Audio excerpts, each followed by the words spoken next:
Hello everyone, and now I think everyone that follows both this channel and my Twitter account know that I really love the Arrowverse, the CW Arrowverse. Arrow is one of my favorite shows of all time, and I'm currently watching The Flash, and I am loving it. I wasn't a huge fan of Supergirl, and I haven't seen Batwoman or Legends yet, or like Black Lightning, but I still really like the Arrowverse, and I have loved the previous crossover episodes that these shows have done. However, with that being said, I do not like the Crisis on Infinite Earths crossover, which was supposed to be the biggest crossover ever, with every superhero coming together to stop this crisis. And I did not like it.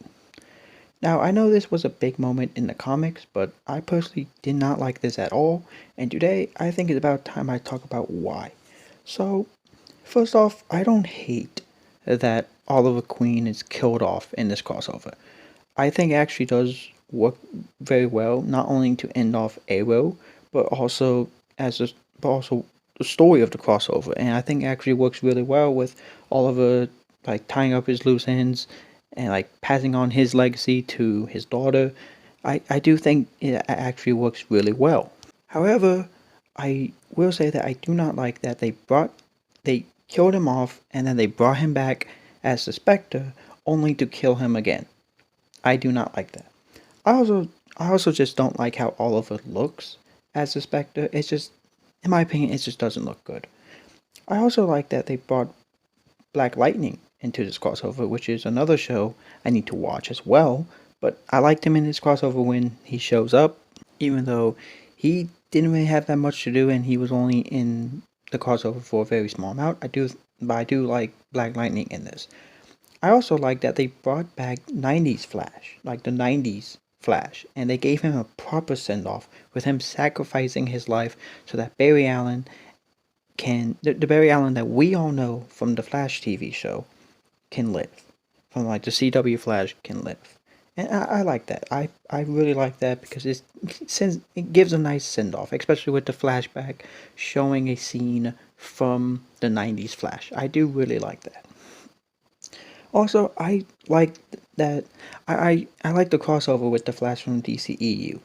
Now, even though I'm not a huge fan of Ezra Miller as Barry Allen or as the Flash, I did really like this crossover. I did like seeing these two characters and these actors interacting with each other on screen. I did really like that. However, that's it. Really, other than that, I didn't like anything else in this crossover. Like, the whole thing with Paragons, I didn't like, or the fight scenes in this crossover weren't good at all. The Superman versus Superman fight, it wasn't bad, but still wasn't great. I hated that after Oliver sacrifices his life for the second time, even that isn't even enough, and the Anti-Monitor is still alive somehow, and they have to fight him again. Also, I just do not like Batwoman throughout this entire crossover.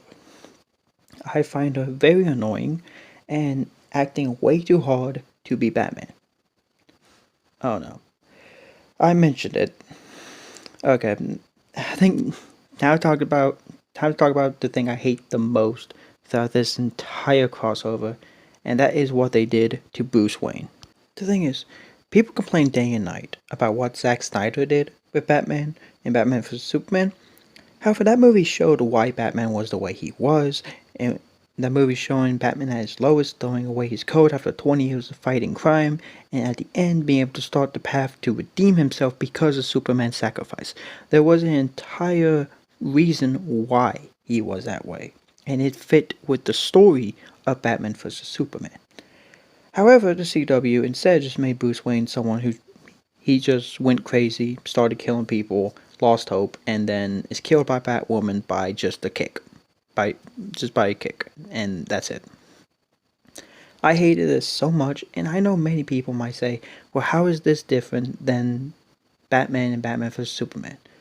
Well, in Batman vs Superman, the entire storyline with Batman is not only showing how Bruce has fallen after years of fighting crime and how brutal Bruce has gotten, no longer caring if he kills someone, to the point that people start seeing Batman as a demon instead of a hero that Batman is.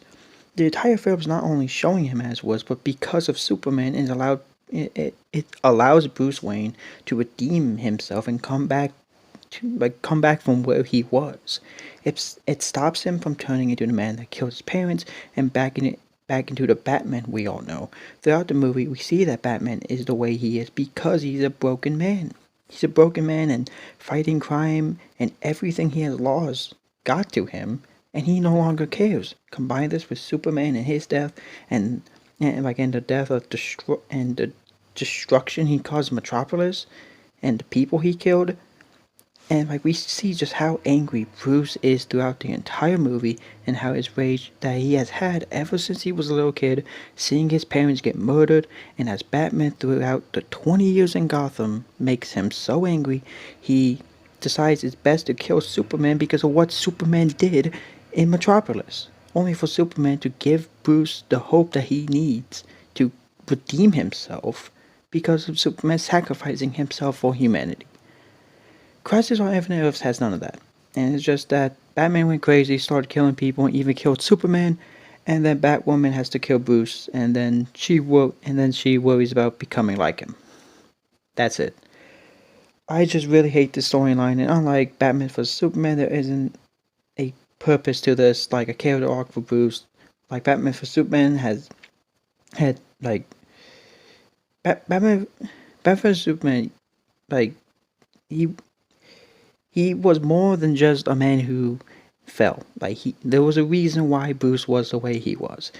CW just made him a killer who went mad like the Joker, and just went crazy. And yes, Batman killed in Batman vs Superman, but it was against criminals that after 20 years of fighting crime and them getting away, only to cause more death and more harm, this has made Batman more and more angry.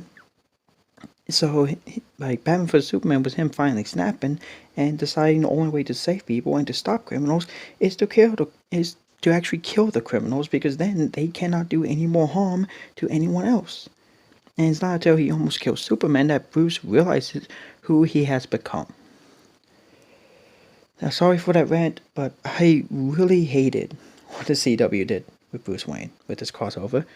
And things, I liked some parts of this. But honestly, I did not like Crisis on Infinite Earths. I didn't like it. And as a huge fan of Arrow and The Flash, and even just the Arrowverse, I have to say it just wasn't good. And it did feel sort of rushed in some parts, especially with Oliver's death, with some of the story plot lines. I just wasn't a huge fan of it, especially since a lot of superheroes didn't really do anything in the crossover. This was supposed to be the biggest crossover ever, where every superhero comes together and help, and that just comes together and fights. But that didn't happen. Elongated Man, Ralph Dibny, he died.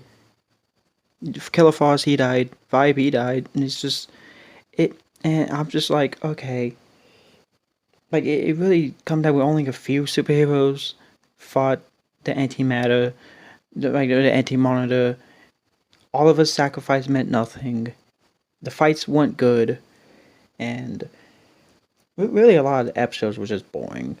I did not like Crisis on Infinite Earths, and that's a shame because I do like Arrow and The Flash.